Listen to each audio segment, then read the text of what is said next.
Jer ako išta bi trebalo ovdje u ovom gradu, onda bi trebao doktor. Samo pijem lijekove. A na kontrolu ne moramo otići. Ali naš je cilj da svi odemo dalje.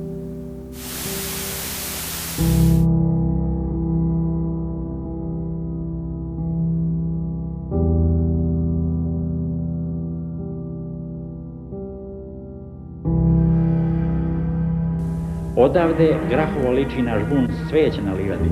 To je Ljupko Mestarce.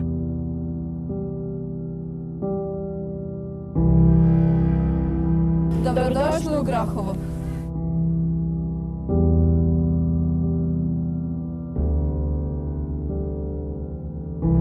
Evo, nalazimo se ovdje gdje je nekada bio Dom zdravlja Bosansko Grahovo, gdje je prije rata bila i bolnica, kompletno znači opremljena jedna zdravstvena ustanova.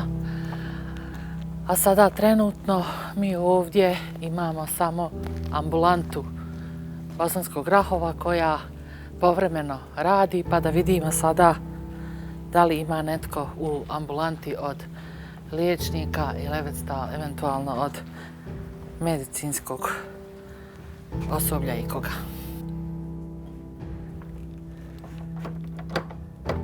Nema nikoga. Pozvoni i sačekaj. Doktor radi utorkom, srijedom i četvrtkom. Otkoliko ne piše.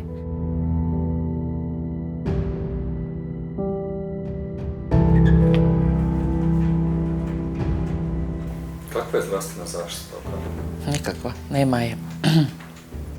Primarne zdravstvene zaštite možda 10% od nečeg normalnog, a specijalističke nemamo. Od 2008. godine imamo ili nemamo doktora opšte prakse koji povremeno dođe u Grahovu, onoliko kad ima viška vremena pa ga iz Doma zdravlja Drvar, kojemu mi sada pripadamo, oni ga pošalju, radi utorkom, četvrtkom, nikad se ne zna tačno kad će doći, odradi sat, dva vremena i ode nazad. U pandemiji COVID-a, kad je krenulo, 10 mjeseci nije bilo nikoga. O zdravstvu? Ne, ništa, nego smo svi bolesni. To je jedino što se može reći onako što je evidentno. Sve ostalo je neka magla. U bolnici postoji jedan momak koji radi kao tehničar i ima jedan vozač koji vozi hitnu pomoć. Inače, nemamo doktora, nemamo zubara. I to ne sad, nego već dugi niz godina. Kad se zna da je u Grahovu prosjek godina takav kakav jeste, negdje oko 70, ne znam, neki se 1-2 godine, kako. Da iz Drvara svaki drugi dan dolazi doktor po 2 sata. Zaista su ti ljudi umorni. Od svega i od života i od rata i od... Znači, ja mogu reći zaista da su, mislim, njihovo zdravstveno stanje nije dobro. Znači, nego zaista loše, ali su umorni više od svega.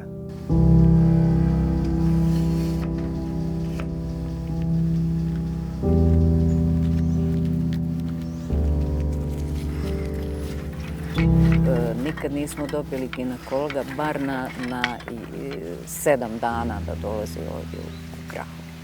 Jedno vrijeme smo imali zubara koji je dolazio i bilo je super. A sad vidite da ima više ljudi nego zuba u gradu. To je sve otežavajuće i materijalno i svakako. Jer neko radi zuba, baš kad ga zaboli, mora ići u Drvar ili privatno ili kod doktora koji radi tamo. A sad poslije ove korone nećemo ni govoriti. Tu se piše i red ima i kadi i sve ostalo. Dođe taj doktor iz Drvara, dođe 30 ljudi, oni nekada pregledaju za ta 2 sata, koliko dođu, pregledaju 15, ovi se ostali moraju vratiti. Još najgora svega toga stvar je ta da taj momak mora da napiše uput specijalisti u Drvar, a onda ovi iz Drvara šalju u Livno. Tako da je to šetnja od nekih 100 km samo u jednom pravcu i to je 200 km da ode čovjek da se pregleda, da ga doktor pregleda. To su jadne, za sada ne vidim nikakav pomak.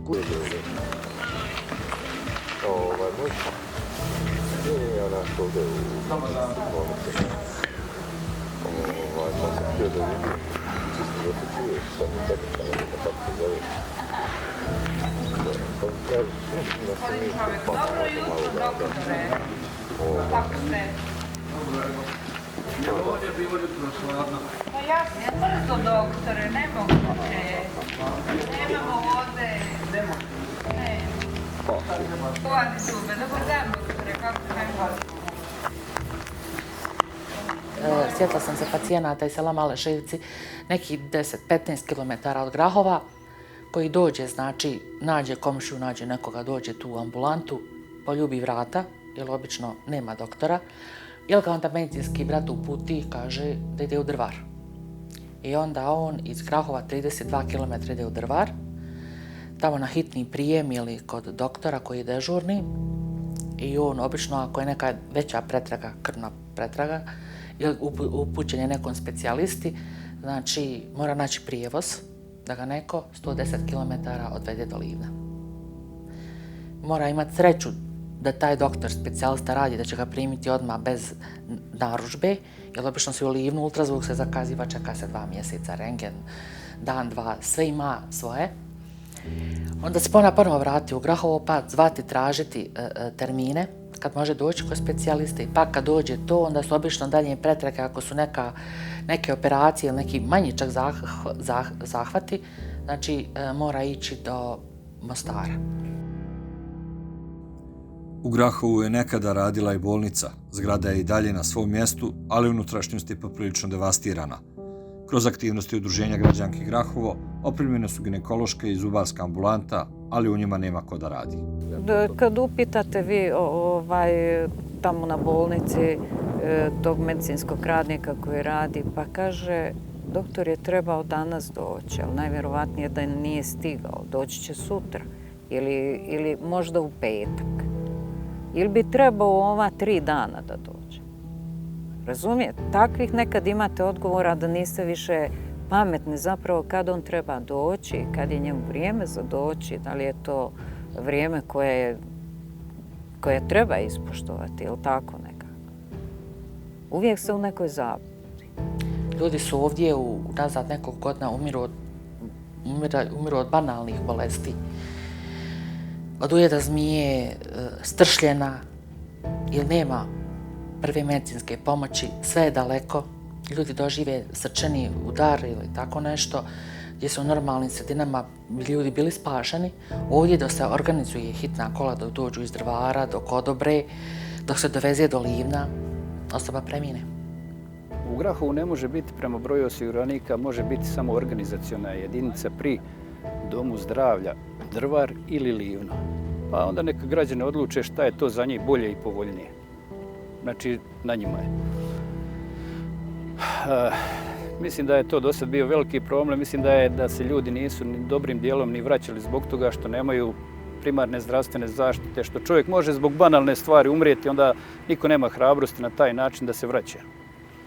I tu je dosta i usporena implementacija aneksa 7 povratka ljudi na svoje ognjišta.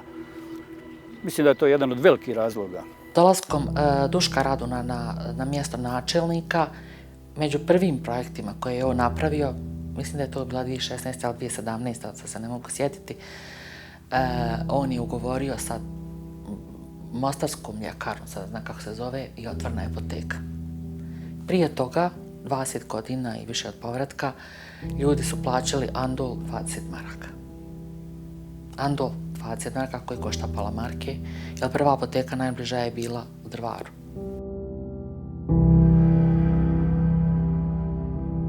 Prema posljednjem popisu, u Grahovu ima manje od 2500 stanovnika. Od sreza i opštine koja je u jednom trenutku brojala i više od 26.000 ljudi, ovo rubno područje se suočava sa potpunim gašenjem života. Gustina od 3,1 stanovnika po kvadratnom kilometru ovu opštinu svrstava u najnenaseljenije. I od tog popisa prošlo je punih 8 godina. Stanovništvo se rapidno osipa, a kako sami kažu, mogu se zakleti da ih nije ostalo više od 800, razbacano po brojnim selima. Ti pacijenti kojim svi su to uglavnom starije populacije, ima i mlađe tu populacije, ali starija populacija jednostavno rade po šemi. Znači, njima trebaju lijekovi, oni nazovu ambulantu dok ne zaboli. Znači, kad zaboli, onda je sad su tu već problemi nastaju. Ali po šemi, znači od njih niko ne obavlja redovne kontrole, recimo za pritisak, ako terapija ne odgovara, znači oni i dalje nastavljaju tu terapiju, recimo ko je inzulinski zavisnik. Znači prođe godina i godina, on isti inzulin, nemaju kontrole redovne da bi promijenio se taj inzulin, jer ne odgovara, svi znamo da se organizam, da se mijenja ta terapija, da organizam se navikne da jednostavno je potrebna druga.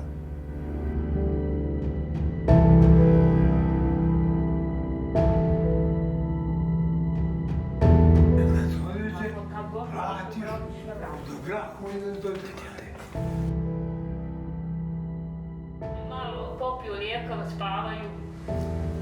Šta ćeš? Pa zdravstveni problem ja imam, pošto sam obolio od 2000. O živcu sam tako i tako da se liječim, ima 21 godina. I tako da primam te zaštitne injekcije i tablete pijem. Stariji otac, moram ga brijati, moram ga šišati. Ne može se desnom rukom. Da je imao ta dva moždana. Kad ste zadnji put bili kod ljekara? Pa ne vrema ići. Ima Boga, ima li koliko? On je meni propisao tu i tu terapiju. I mi mu dižemo. I ja ovo je pijem. A na kontrolu ne moram otići. Treba mi kola. A ja nemam.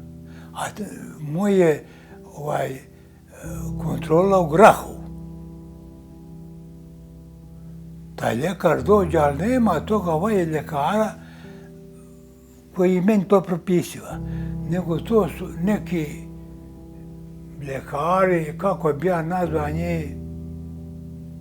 nisu specijalci pravi. Bar ovaj u Livnu što me liječio, on je pravi ljekar bio. Pa imam problem u koljenima. Zabolili smo koljena 2010. 11. godine tuda. I tako da me boli, najprije me desno boljalo, sad me boli lijevo i sad lijevo neće da prođe nikako. Mažem svačim, išao sam kod doktora, dao me neke lijekove i tako da trošim i tako to. Nisam slikala, ne znam, može i da perišem šta ću. Kad nije dvoje dvorim i eto ti, ne mogu. Šta je tu, nemaš ništa. Nismo sami. Svi ima, svaki ima neku bolest, svaki ima nešto.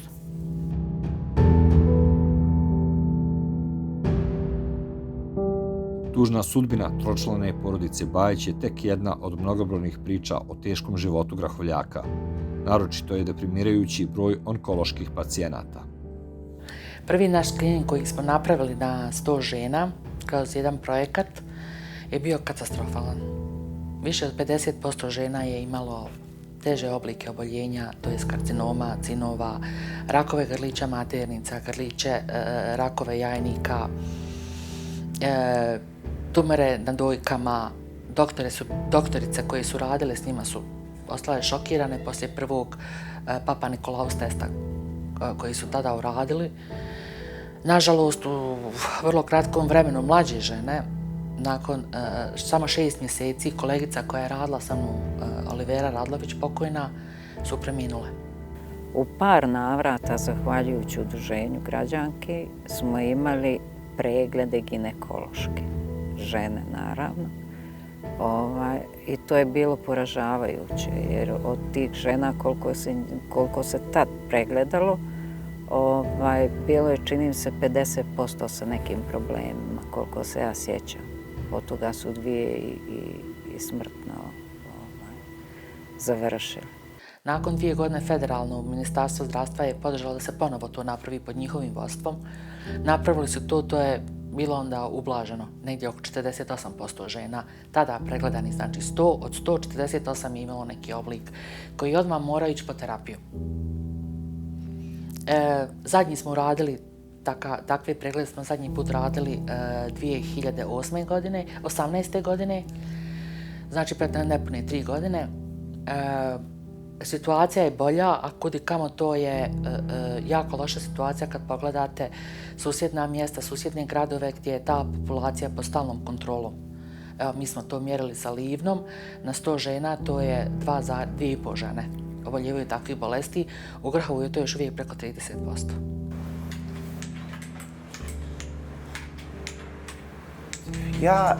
Ja zaista idem, mislim imam i genetske predispozicije, neke za karcinome i sve ostalo, ja zaista idem redovno. Mislim ne idem sada kažem svake godine, nalazi se vade ako dobiješ temperaturu ili tako nešto, ali ginekološki, onkološki, ti pregledi, to zaista godišnje obavljam. U Grahovu je zaista katastrofalna situacija što se tiče tih onkoloških pacijenata, ginekoloških. Žene, kad se, na primjer, recimo što se tiče onkologije, ako ih zaboli ili ako se pojavi neka cista koja se provali, one tek se obraćaju doktoru. Nema te redovne kontrole, ultrazvučne ili tako nešto. Ginekološki isto ako usred neke velike upale ili tako nečega, kad počne da boli, onda se obraćaju ginekologu. I zaista je stresno živjeti u takvim uslovima. Inače je velik broj onkoloških pacijenata na ovim terenima. Zbog čega je to tako?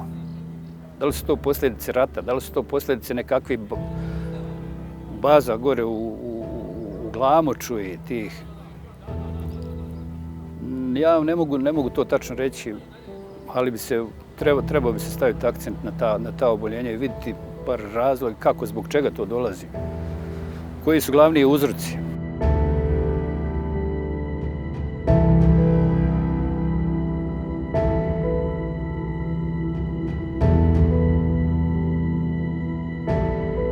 Taj problem koji je on imao, mi smo morali hitno riješiti i to kod urologa privatno.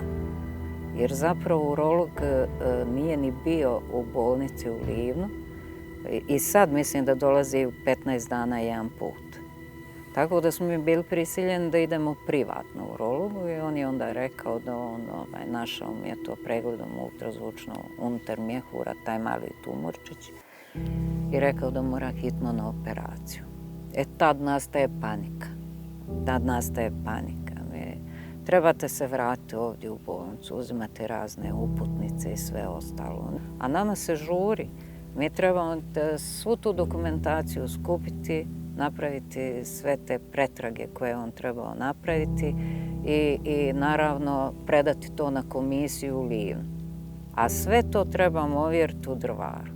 Tako da je tad nastala panika. Livno, Grahovo, Drvar.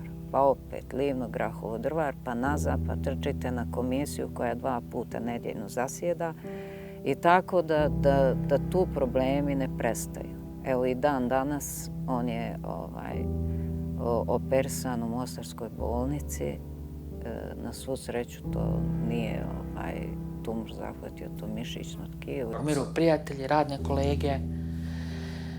Statistiku koju smo pošli voditi 2019. godine, prvi i drugi mjesec su bili katastrofalno, 3. je krenulo kao kod nas korona. Mi smo negdje vodili do 16. dok nisu uveli onaj policijski čas. Poslije toga smo prestali jer mi je muka bila koliko ljudi je umiralo bez korone. I onda se desilo nešto jako, jako čudno. Kad je krenula ta korona, mi smo znali da za nekoliko ljudi iz Grahova da je obolilo i to.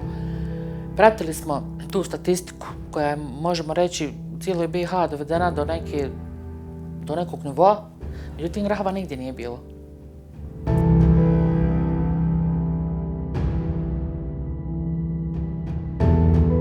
Prisustvovala sam par slučajeva hitne intervencije. Moj suprug je imao tešku ozljedu na radu. To je bilo još prije podnevnim satima. Dovezli smo ga tu u ambulantu, bio je samo prisutan medicinski tehničar. Doktora nije bilo. Bolje smo se mi snašli koji smo bili uz njega, stavili mu neku vatu, nešto, te prste pokupili i voziš što brže možeš privatnim autom, jer hitna je negdje u Drvaru dok dođe, čovjek iskrvari. Hitno za Livno na hirurgiju i čekanje, operacije, snimanje i sve to. Ali to je opet neko lično poznanstvo. Vi znate te ljude tamo u Livnu, sticajem okolnosti, znam ih ja, pa dobro je donijećeš naknadno uputnicu, donijećeš ovo, donijećeš ono, jer u toj brzini ti se sam snalaziš. Ko divlji zapad.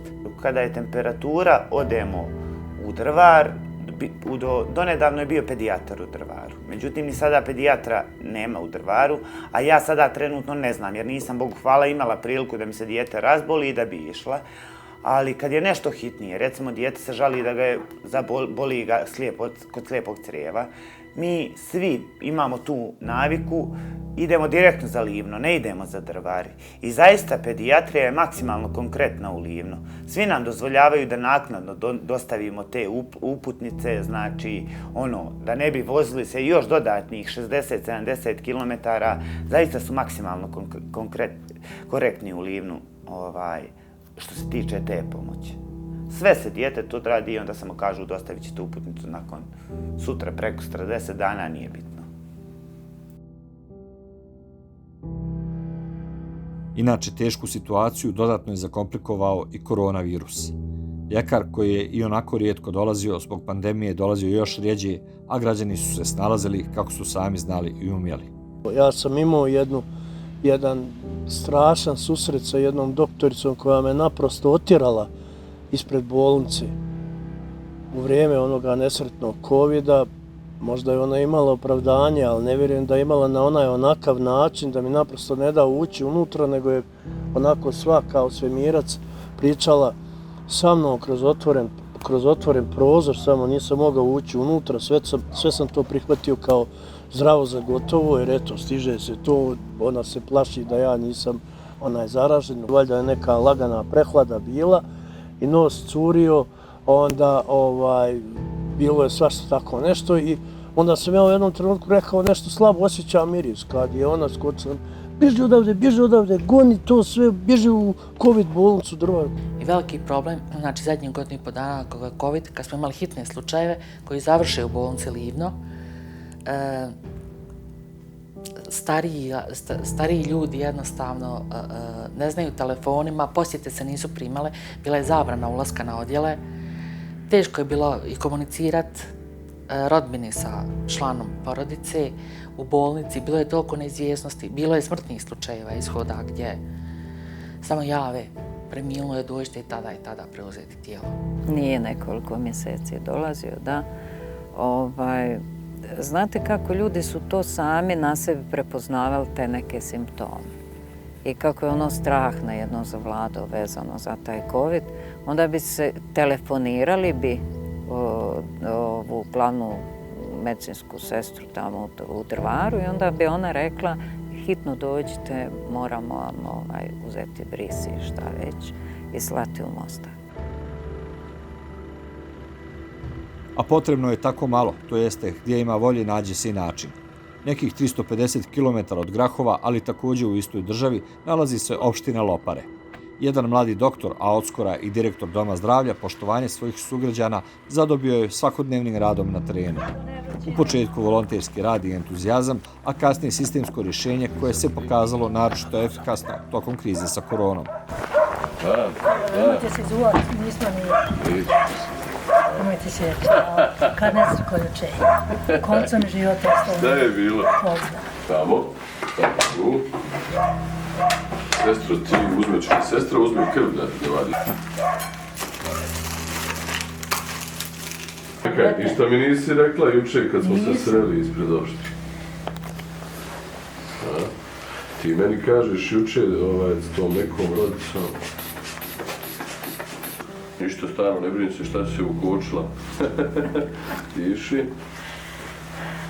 Srčani rad je ritmičan, to je bitno. Dobro je, znači da taj amiodaron, odnosno kordarone pije redovno, jel da?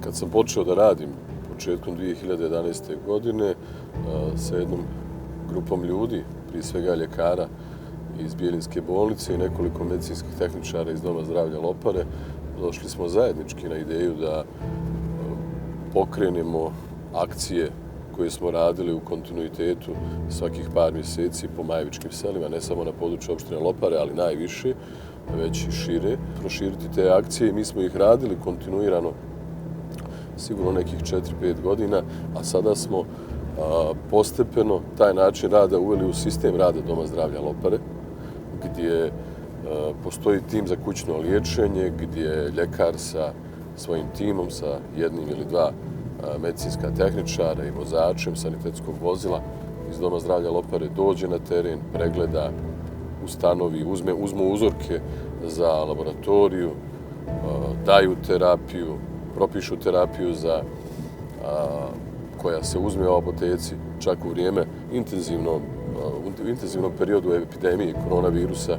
Znači, u prošloj 2020. godini imali smo i tim koji je bio oformljen od strane opštine Lopare, koji je koordinisao sa našim timom za kućno liječenje, koji je ljudima i donosio lijekove na kućnu adresu.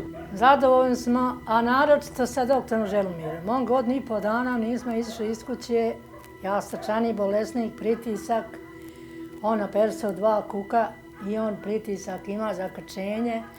On je nama i recepte i lijekove digne i sve i donese. Ja ne znam što ono kaja da se njemu moramo odužiti. Nikad što ono kaja nije marke uzeo, ni imam odakle. Ja nemam penzije, samo što imam. Ali to se čovjeku ne mare za... Ja ne znam, ni se mora odužiti, ni se... Kako da se zahvalim. On je došao neki dan u 1 sat noći, kod mene pregledao, bilo mi loše i od mene ošao u Pirkovce, Ranka ovoga što drži prodavnicu majke. I Milan ga je budio u 1 sat noći. Kad mi se odvila na nos, ja sam 2 marame potopila. I on je njega probudio i on je poslao sanitet i ubijeljno i ostavili me u bolnici. Mi smo praktično već navikli naše radnike, naše zaposlenike, prije svega zdravstvene radnike, da im pružamo usluge što više na terenu, jer jednostavno takva je potreba i vjerujte da mi često šaljemo i naša sanitetska vozila da dolaze po naše pacijente kući, ali vjerujte, toliki je broj starih ljudi na Majevici da se to ne može jednostavno stići sve uraditi, pa je nekad jednostavnije da pošaljemo timove u kućne uslove.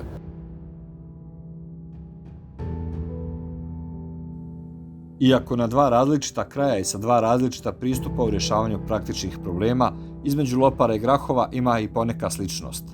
Naime, nekada su ljekari i u Grahovu obilazili pacijente, a s druge strane, obe lokalne zajednice imaju brojnu dijasporu koja je spremna da pomogne. Traži se politička volja koja bi na bilo koji način pokrenula sve s mrtve tačke.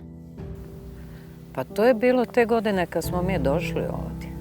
Tad smo imali stalnog ljekara, imali smo 2 medicinska radnika, jednu ženu Mariju i tog pokojnog Vesu sada već. On je imao jedno terensko vozilo sa kojim je on obilazio ovako sela, mjerio pritiske, obilazio te žene, povratnike, sve muške naravno isto.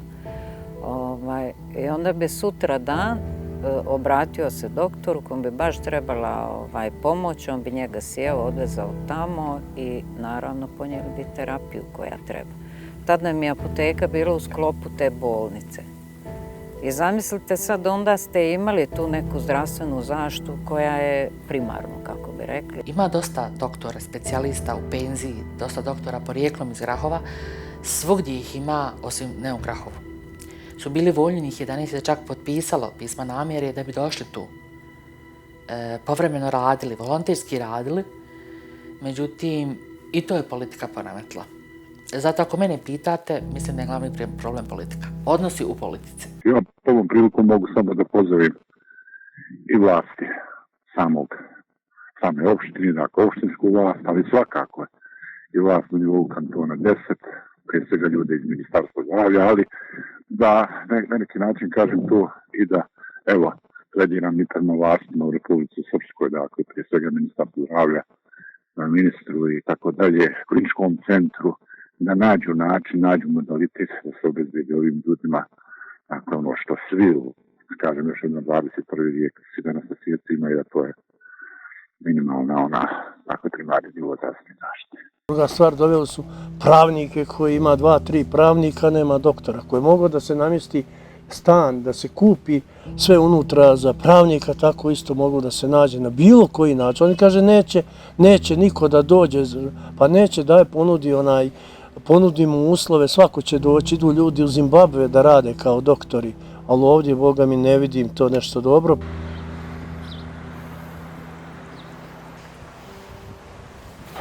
Po zdravstvenim standardima.